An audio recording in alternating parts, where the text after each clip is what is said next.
아멘. 오늘 아침 하나님께서 우리에게 주시는 말씀 사도행전 15장 1절부터 21절까지의 말씀입니다. 사도행전 15장 1절부터 21절까지 제가 먼저 하나님의 말씀을 받들어 읽겠습니다. 어떤 사람들이 유대로부터 내려와서 형제들을 가르치되 너희가 모세의 법대로 할례를 받지 아니하면 능히 구원을 받지 못하리라 하니 바울 및 바나바와 그들 사이에 적지 아니한 다툼과 변론이 일어난지라. 형제들이 이 문제에 대하여 바울과 바나바와 및 그 중에 몇 사람을 예루살렘에 있는 사도와 장로들에게 보내기로 작정하니라. 그들이 교회 전송을 받고 베니게와 사마리아로 다니며 이방인들이 주께 돌아온 일을 말하여 형제들을 다 크게 기쁘게 하더라. 예루살렘에 이르러 교회와 사도와 장로들에게 영접을 받고 하나님이 자기들과 함께 계셔 행하신 모든 일을 말하며 바리새파 중에 어떤 믿는 사람들이 일어나 말하되 이방인에게 할례를 행하고 모세 율법을 지키라 명하는 것이 마땅하다 하니라. 사도와 장로들이 이 일을 의논하러 모여 많은 변론이 있은 후에 베드로가 일어나 말하되 형제들아 너희도 알거니와 하나님이 이방인들로 내 입에서 복음의 말씀을 들어 믿게 하시려고 오래전부터 너희 가운데서 나를 택하시고 또 마음을 아시는 하나님이 우리에게와 같이 그들에게도 성령을 주어 증언하시고 믿음으로 그들의 마음을 깨끗이 하사 그들이나 우리나 차별하지 아니하셨느니라. 그런데 지금 너희가 어찌하여 하나님을 시험하여 우리 조상과 우리도 능히 매지 못하던 멍에를 제자들의 목에 두려느냐. 그러나 우리는 그들이 우리와 동일하게 주 예수의 은혜로 구원받는 줄을 믿노라 하니라. 온 무리가 가만히 있어 바나바와 바울이 하나님께서 자기들로 말미암아 이방인 중에서 행하신 표적과 기사에 관하여 말하는 것을 듣더니 말을 마침에 야고보가 대답하여 이르되 형제들아 내 말을 들으라. 하나님이 처음으로 이방인 중에서 자기 이름을 위할 백성을 취하시려고 그들을 돌보신 것을 시므온이 말하였으니 선지자들의 말씀이 이와 일치하도다.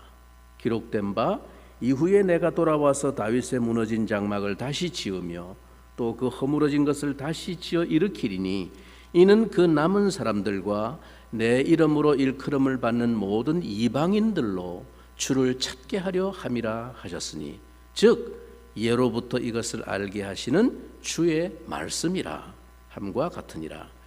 그러므로 내 의견에는 이방인 중에서 하나님께로 돌아오는 자들을 괴롭게 하지 말고 다만 우상의 더러운 것과 음행과 목매어 죽인 것과 피를 멀리하라고 편지하는 것이 옳으니 이는 예로부터 각 성에서 모세를 전하는 자가 있어 안식일마다 회당에서 그 글을 읽음이라 하더라.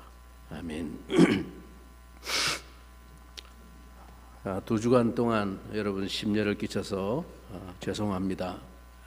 여러분의 기도 덕분에 많이 회복이 되어서 여러분 얼굴을 다시 보게 되니까 얼마나 감사하고 감격이 되는지 모르겠습니다. 여러분 우리의 구원에 대한 믿음에 있어서 가장 고질적이고 보편적인 착각과 고집이 있는데 우리는 끊임없이 자기의 구원에 대해 자기 속에서 거기에 합당한 근거를 찾아 그 구원을 이해하려고 한다는 것이죠. 그것을 한마디로 자기의라고 말합니다. 하나님이 나를 사랑하셔서 은혜로 나를 구원하셨다는 것도 실상 따지고 보면 자기 속에 그 하나님의 사랑을 받을 만한 어떤 조건을 구비했기 때문이라고 생각하는 것입니다. 그래서 믿음도 자기의 조건이 되는 것입니다. 즉 내가 믿어서 하나님의 구원을 받게 되었다는 것이죠. 이게 우리에게는 그나마 구원에 대한 합리적인 이해라고 생각되기 때문입니다. 오늘 본문은 이 문제에 관한 가장 고질적이고 뿌리 깊은 아집과 오해의 원형이 바로 유대인들의 문제였음을 표본적으로 보여주고 있습니다. 하나님께서 이방을 향해서 자비의 문을 여시고 새로운 복음 역사의 지평을 열었을 때 한 번 터진 이 복음의 물꼬는 그 어떤 박해와 대적도 막을 수가 없었습니다. 가는 곳마다 시련과 박해가 기다리고 있었지만 그러나 또한 가는 곳마다 주께서 택하신 수많은 백성들이 기다리고 있었습니다. 바울과 바나바의 1차 선교 여행은 주님의 교회의 여러 가지 면에서 커다란 의미를 남겼습니다. 그런데 여러분, 이 새로운 사역이 몰고 온 파장은 예루살렘 교회에도 적지 않은 충격과 영향을 미쳤습니다. 이것은 유대교 전통에 젖어 있던 예루살렘의 수구파 교인들에게 혼란과 갈등을 안겨다 주었습니다. 아니, 할례도 안 받고 짐승 같은 그 이방인들이, 율법도 안 지키는 이방인들도 그냥 예수만 믿고 구원을 받는다고? 이 바울과 바나바 일행이 1차 선교 여행을 마치고 파송교회인 안디옥 교회로 돌아와서 하나님이 그간에 함께 행하신 모든 일과 이방인들에게 믿음의 문을 여신 것을 다 보고하고, 그리고 제자들과 함께 거기에 머무는 동안에 어떤 사람들이 유대로부터 내려와서 그 안디옥 교회 성도들에게 가르치기 시작을 했습니다. 근데 이 유대로부터 내려온 몇몇 열성 분자들로 인해서 이 안디옥 교회의 그 감격과 기쁨이 위협을 받았습니다. 왜요? 이 사람들이 하는 말이 오늘 본문 1절, 15장 1절에 이렇게 말했기 때문입니다. 어떤 사람들이 유대로부터 내려와서 형제들을 가르치되 너희가 모세의 법대로 할례를 받지 아니하면 능히 구원을 받지 못하리라. 그 유대로부터 내려온 이 사람들은 소위 바리새파 출신의 신자들이었고, 이 사람들은 원래부터 체질적으로 날 때부터 율법에 골똘한 사람들이었습니다. 그래서 내려와서 이 안디옥 교회 이방인 성도들에게 할례를 주장을 한 것입니다. 물론 할례는 우리가 잘 아는 바와 같이 구약 시대에 하나님이 자기 백성들에게 주신 언약의 표징이었습니다. 그러나 이들은 이것을 이 이방인 신자들에게 구원의 조건으로 주장했던 것입니다. 이거 안 받으면 구원 못 받는다. 이방인 회심자들에게 예수를 믿는 믿음으로는 구원받기에 충분하지 않다라고 말했던 것입니다. 문제는 결코 가볍고 단순한 갈등이 아니었습니다. 구원의 길이 근본적으로 문제가 되고 있었습니다. 복음의 본질이 논쟁의 대상이 되고 있었던 것입니다. 이것은 결코 간과할 수 있는 문제가 아니었습니다. 그냥 예루살렘 교회 초기에 일어났던 것처럼 어느 쪽 사람들에게 구제를 좀 더 많이 해줬니, 우린 좀 적게 줬니, 이런 자질구레한 것 갖고 갈등이 일어난 정도가 아니고, 아예 근본적으로 복음의 본질에 대해서 논쟁이 일어난 것입니다. 그거 갖고 구원 못 받는다. 지금까지 사도들은 오직 예수를 믿음으로 우리가 구원받는다는 복음을 전했는데, 그래서 바울 및 바나바와 그들 사이에, 그들이 누굽니까? 유대로부터 내려와서 그 할례를 주장하는 그 사람들 사이에 적지 아니한 다툼과 변론이 일어난지라.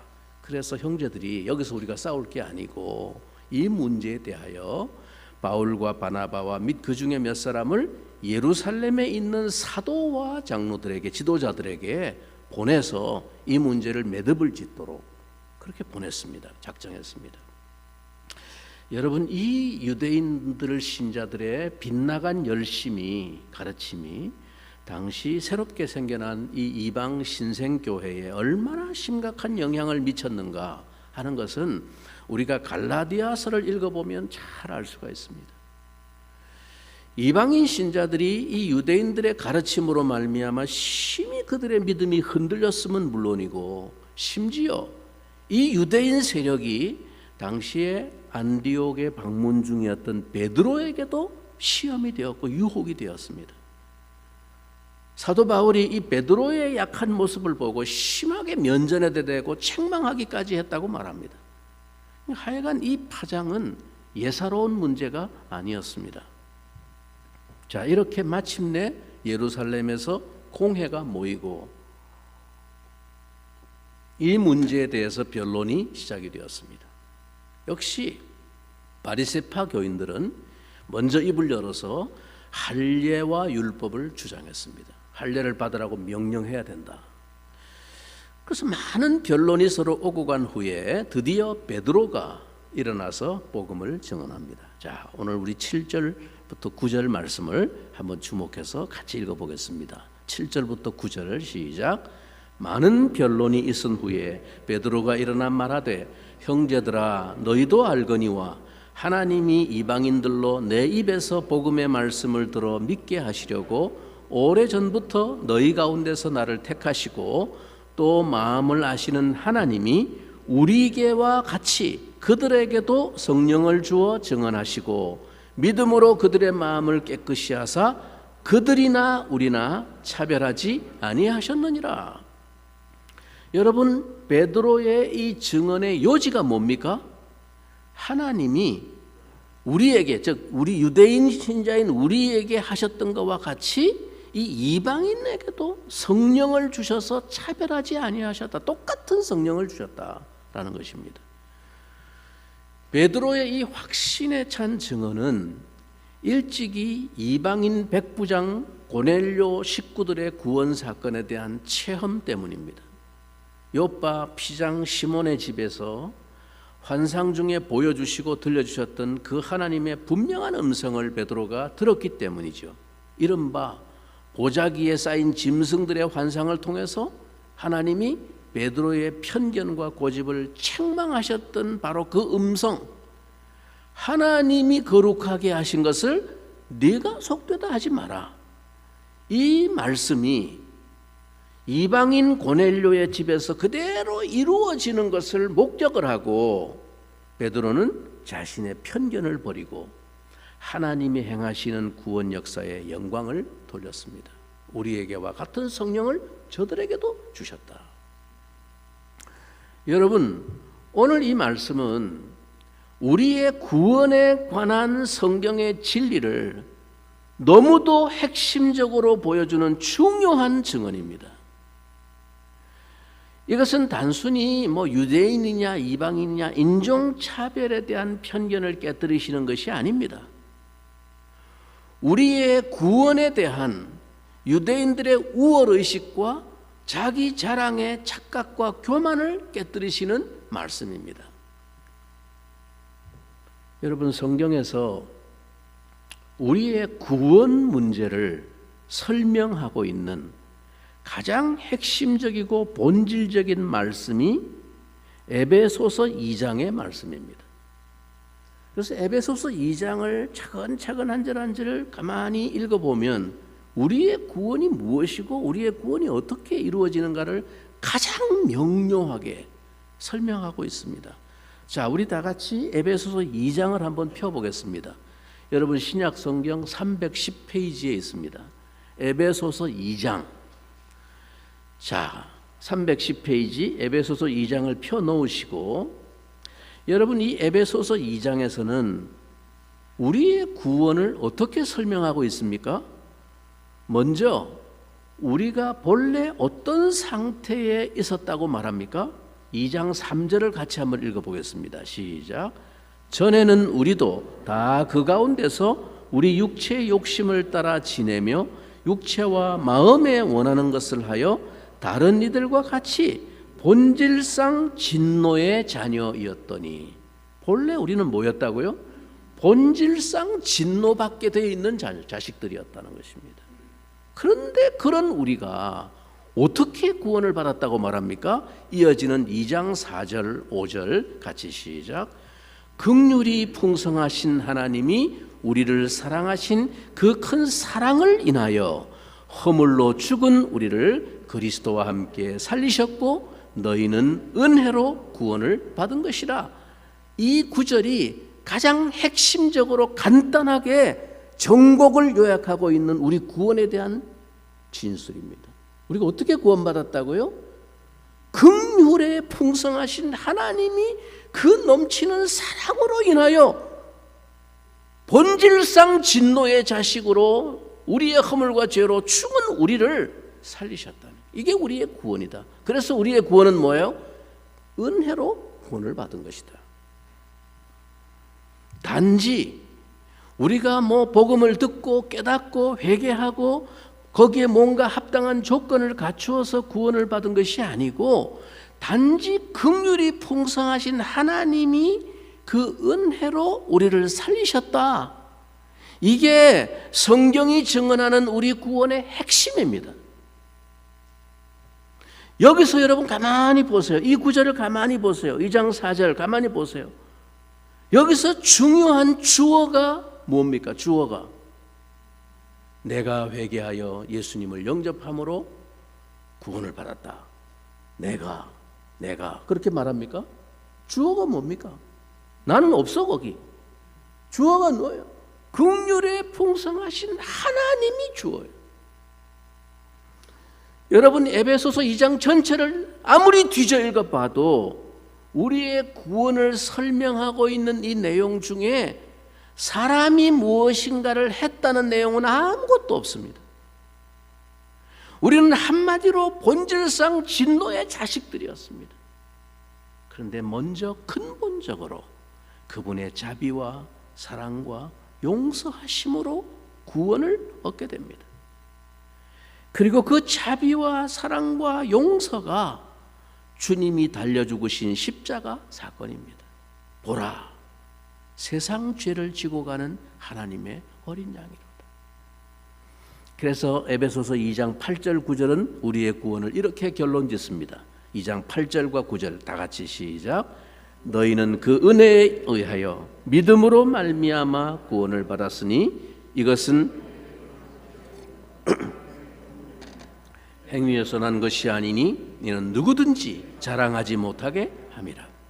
여기서 믿음으로 구원받았다라고 할 때 그 믿음은 내가 믿어서 구원받았다라는 것을 말하는 의미가 아닙니다.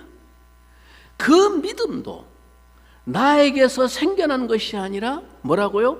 그 은혜에 의하여 믿음으로 말미암아, 즉 하나님의 은혜에 의하여 주어진 선물이라는 것이 성경이 말하는 강조점입니다.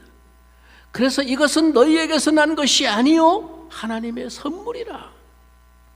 이는 누구든지 자랑하지 못하게 함이라.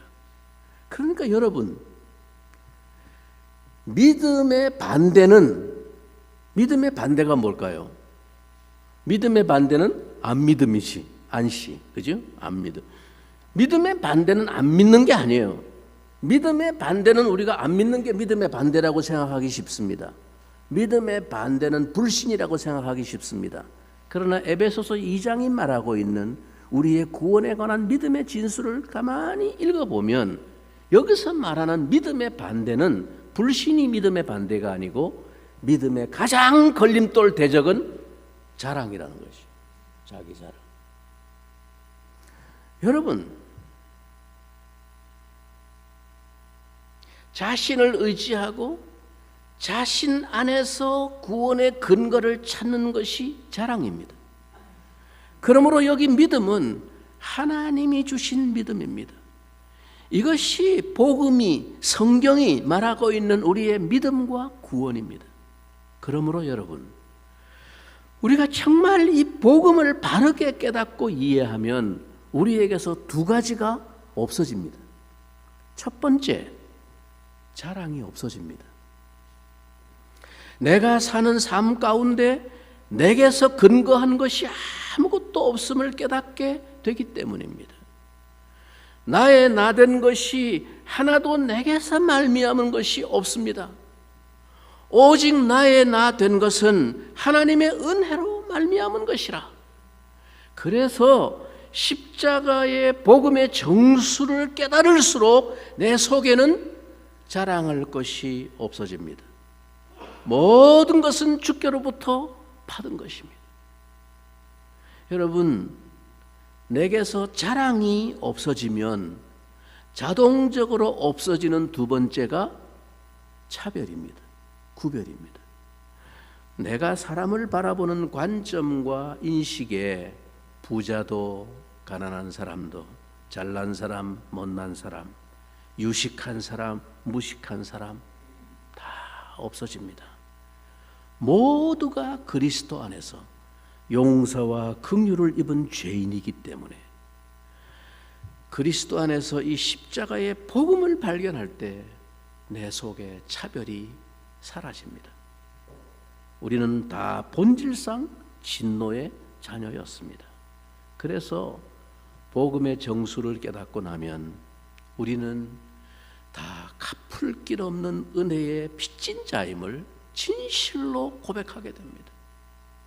그래서 오직 감사와 헌신과 겸손으로 살게 됩니다. 아멘입니까?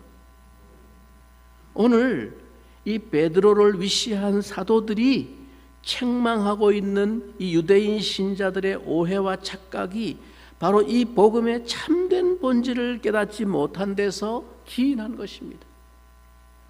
그래서 베드로는 하나님이 지우시지 않는 짐을 이방인들에게 지우려고 한다면 그것은 하나님을 시험하는 행위라고 강변했습니다. 오늘 본문 10절에 그런데 지금 너희가 어찌하여 하나님을 시험하여 우리 조상과 우리도 능히 매지 못하던 멍에를 제자들의 목에 두려느냐. 성령님께서 이방인들에게도 동일하게 성령을 부어주심으로 구원에 대한 하나님의 뜻을 분명히 보여주셨는데 왜 이방인을 위한 이 하나님의 구원에 대해서 우리가 도전하며 우리도 능히 매지 못하던 그 멍에를 지우려고 하느냐라고 책망합니다. 우리 유대인들도 감당하기 힘든 멍에와 짐을 이방인들에게 지우는 이 행위는 복음의 정신에 위배되며 하나님을 시험하는 것이라고 강경하게 어필합니다. 그래서 베드로가 내린 결론은 분명했습니다. 11절이 결론입니다. 다 같이 그러나 우리는 그들이 우리와 동일하게 주 예수의 은혜로 구원받는 줄을 믿노라 하니라. 율법의 멍에는 유대인인 우리도 능히 매지 못하던 멍에였다는 것이죠. 그것으로 우리가 구원에 이른 것이 아니라는 것입니다. 우리가 하나님의 구원받은 백성이 된 것은 그 율법을 지켜서 우리가 구원에 이른 것이 아닌데, 그런데 어찌하여 우리도 매지 못하던 멍에를 이방인 제자들의 목에 두려 하느냐고 책망하는 것이죠. 여러분, 오늘날 우리 성도들이 신앙생활하면서 동일한 교만과 오류에 빠지는 경우들이 종종 있음을 봅니다. 자기도 매지 못하는 무거운 멍에를 신입자들에게나 초신자들에게, 다른 사람들에게 지우는 일들이 있습니다. 교회 생활, 신앙 생활에 대해서 초신자들에게 복음의 진리를 설명하고 간증하는 것이 아니라 신앙의 본질이 아닌 자기 기준의 열심과 규례와 관습, 실상 자기도 감당치 못하는 그 멍에를 형제에게 지우려 하는 것이죠. 근데 실상 그런 멍에가 복음의 바른 정신과 진리와는 상관없는 그냥 전통과 규율과 자기 열심일 때가 많다는 것입니다. 이런 것들이 바로 예수님이 늘 유대인들에게 책망하셨던 장로들의 유전이라는 것이죠. 여러분, 우리가 교회 생활하면서 이런 경우들이 없습니까? 그래서 오늘날 우리 한국교회 많은 교인들 가운데는 처음부터 어디서 이런 이상한 교회와 신앙 선배들의 훈수와 가르침에 젖어서 신앙생활에 처음부터 멍에를 메고 억눌려 있는 이들이 너무나 많습니다. 베드로의 이 힘있는 진술에 뒤이어서 바울과 바나바도 자기들이 이방 세계를 다니면서 하나님의 역사를 경험했던 그 선교 현장의 이야기를 들려주었습니다. 그리고 이제 마지막으로 이 모든 논의가 다 이루어지자 베드로에 이어서 예루살렘 교회의 지도자로 부상해서 교회를 이끌고 있던 야고보가, 이 야고보는 예수님의 육신의 동생 야고보입니다. 이 야고보가 최종 변론과 선언을 합니다. 자, 오늘 본문 13절 이후의 말씀 우리 같이 한번 주목해서 보십시오. 말을 마침에 야고보가 대답하여 이르되 형제들아 내 말을 들으라. 하나님이 처음으로 이방인 중에서 자기 이름을 위할 백성을 취하시려고 그들을 돌보신 것을 시몬이 말하였으니 선지자들의, 이게 중요합니다. 15절의 말씀, 선지자들의 말씀이 뭐라고요? 이와 일치하도다. 기록된 바 이후에 내가 돌아와서 다윗의 무너진 장막을 다시 지으며 또 그 허물어진 것을 다시 지어 일으키리니 이는 그 남은 사람들과 내 이름으로 일컬음을 받는 모든 이방인들로 주를 찾게 하려 함이라 하셨으니, 예로부터 이것을 알게 하시는 주의 말씀이라 함과 같으니라. 여러분, 이 야고보의 변론과 선언은 최종적으로 지금까지 이루었던 이 모든 논의의 결론을 성경을 통해서 확인하고 확증한 것입니다. 여러분, 야고보의 최종 연설을 유의해 보십시오. 15절에 뭐라고요? 선지자들의 말씀이 이와 일치하도다. 구약의 선지자들이 예언한 말씀과 똑같다. 이는 아모스의 예언으로 장차 메시아가 다스리는 세상이 오게 될 것과 그날에 유대인과 구원받은 경건한 이방인들도 그 나라에 참여하게 될 것을 예언한 말씀입니다. 우리는 여기 그리스도 교회의 최초의 공의회를 보게 됩니다. 여기서 본문이 우리에게 말하고 있는 교훈이 무엇입니까? 말씀의 진리는 그 어느 것보다 최종적이고 절대적인 권위를 갖습니다. 여러분, 무조건 교회가 모여서 우리 이렇게 하는 게 좋겠어 하고 합의를 하고 결정을 내린 게 그게 진리가 아니에요. 아무리 논의를 하고 좋은 게 좋다고 우리 합의하자, 그렇게 합의를 봤다 하더라도 성경이 말씀한 내용과 안 맞아, 그런 건 진리가 아니에요. 근데 야고보가 최종적으로 확증을 한 게 뭐예요? 성경도 이와 일치하도다 하고 말씀하고, 그래서 결론이 난 거예요.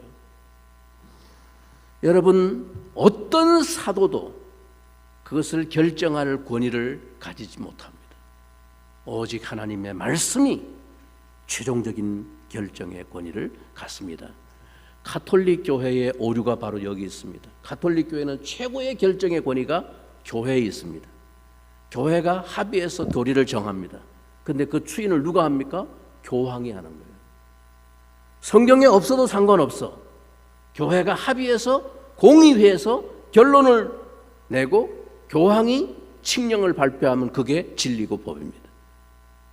천만의 말씀. 성경은 최초의 공의회부터 이 전통을 분명히 선언합니다. 하나님의 말씀이 이와 일치하도다.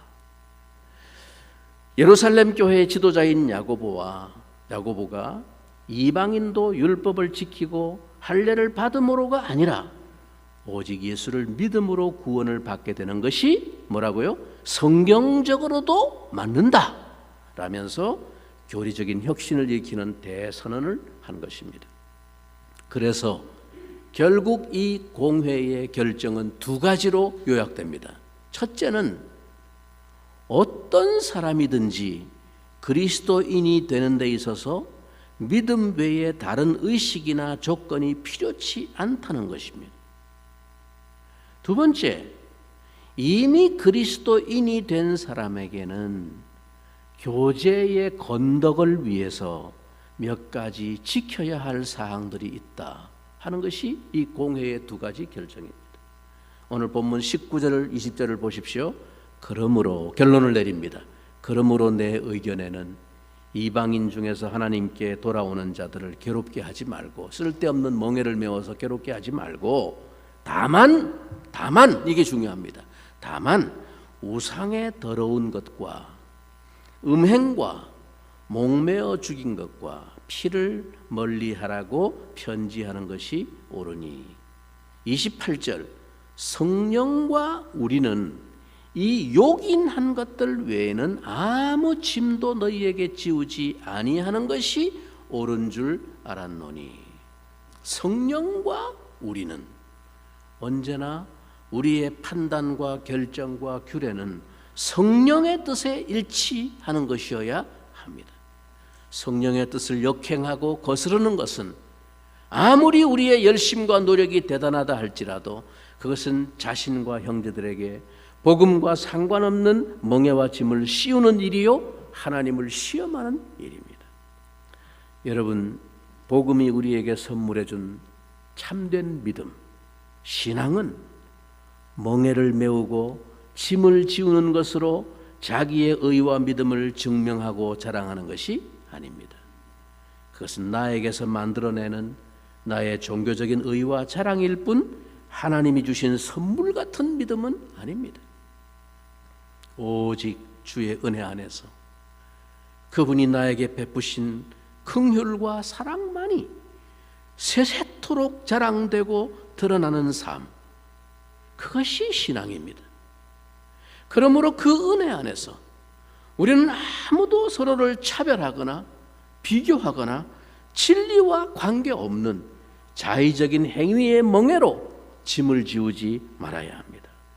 그것은 사랑으로 우리를 구원하신 그 하나님을 시험하는 일입니다. 하나됨의 원리는 분명합니다. 가장 중요한 복음에 동의하고 부차적인 것은 서로 포용하고 용납해야 합니다. 상대를 배려하되 복음의 진리에 있어서는 양보해서는 안 됩니다. 복음의 진리는 지켜내야 하고 하나님의 교회는 복음 안에서 진정한 일치의 토대를 가져야 합니다. 왜냐하면 교회는 하나님의 집이요 진리의 기둥과 터이기 때문입니다. 여러분, 이 결정의 원리는 오늘도 모든 주님의 교회에 적용되어야 합니다. 구원의 조건으로서 아무에게도 주 예수 그리스도에 대한 믿음 외에는 요구될 수 없다는 것이고, 그러나 구원받은 성도들에게 거룩한 교제의 덕을 세우기 위해서 구별된 삶이 우리에게 요구된다는 것입니다. 여기 요구되어지고 있는 몇 가지 항목들, 우상의 더러운 것, 음행과 목매어 죽인 것과 피, 이런 것들은 모두 진리에 관한 문제가 아니라 덕을 세우는 데 관한 문제입니다. 우리가 지금은 그리스도께서 모든 것을 대속하시고 속량하셨기 때문에 그리스도 안에서 다 자유할 수 있고 무엇이나 거리낄 것이 없습니다. 무엇이든지 먹을 수 있고 무엇이든지 할 수 있습니다. 그러나 우리는 그 자유보다 더 높은 부르심이 있음을 기억해야 합니다. 그것은 바로 덕과 절제입니다. 내 자유가 형제의 영혼에 걸림돌이 되게 해서는 안 됩니다. 이것이 교회의 구속력을 가지는 규칙과 질서입니다. 우리는 복음의 은혜 안에서 그의 긍휼하심을 입은 자로서 스스로 신앙의 자유를 절제할 줄 아는 덕과 질서에 순종하는 성도로 거룩한 교회의 하나됨을 지켜나갈 수 있기를 우리 주님의 이름으로 축원합니다. 우리 같이 한번 이 시간 기도하면 좋겠습니다. 하나님 아버지, 우리에게 이 복음의 분명한 확신에 거할 수 있도록 오직 예수 그리스도의 은혜 외에는 아무것도 우리에게 조건이 없고 자랑이 없음을 기억하게 해주시고, 하나님, 그러므로 우리 사이에 어떤 구별과 차별도 존재하지 않음을 늘 기억하면서 서로의 하나됨을 위하여 기꺼이 나의 자유도 절제할 줄 아는 덕을 세우는 사람으로 우리 주님의 몸된 교회가 힘있고 건강한 교회로 하나 되도록 하나님 은혜를 베풀어 주옵소서. 우리 같이 기도하겠습니다. 살아계신 아버지 하나님 감사합니다. 오늘도 하나님의 말씀을 통해서 우리에게